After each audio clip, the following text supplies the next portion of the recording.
present by Al Misbah Islamic Education. Like, share and subscribe. ایک حکایت بیان کی جاتی ہے کہ ایک بزرگ تھے، ان کے بہت سارے مریدین تھے، کچھ جوان بھی تھے، کچھ ادھیڑ عمر کے بھی تھے اور کچھ بزرگ بھی تھے۔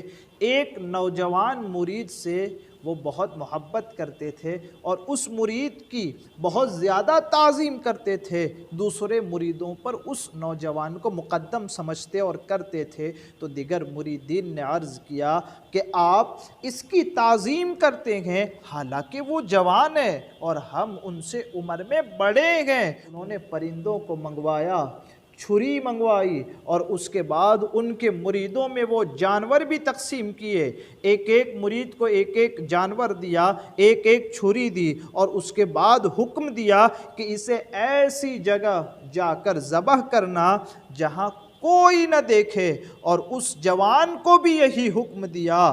تو سارے کے سارے مرید اپنا اپنا جانور لے کر گئے، سارے جانور اپنا ذبح کر کے اپنے شیخ کی بارگاہ میں آئے۔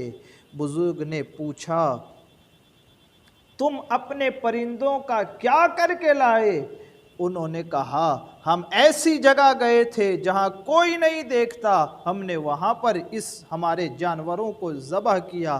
اب وہ نوجوان واپس آتا ہے، اپنا جانور زندہ لے کر کے واپس آتا ہے۔ اب شیخ مریدین کی طرف اور اس نوجوان کی طرف توجہ کرتے ہیں اور اس کے بعد پوچھتے ہیں کہ اے نوجوان، تو نے اپنا جانور کیوں ذبح نہیں کیا؟ وہ نوجوان جواب دیتا ہے، میرے شیخ، مجھے کوئی ایسی جگہ ملی ہی نہیں جہاں مجھے کوئی نہ دیکھتا ہو، میں جہاں بھی گیا لوگ تو مجھے نہ دیکھتے تھے، میرا رب مجھے ضرور دیکھتا تھا۔ جب یہ جواب دیا کہ اللہ تبارک و تعالی نے ہر جگہ مجھ کو دیکھا، سب مریدوں نے جب اس واقعے کو دیکھا تو پھر اعتراف کیا اور قبول کیا کہ یقیناً یہ نوجوان ہم سے بدرجہ بہتر ہے۔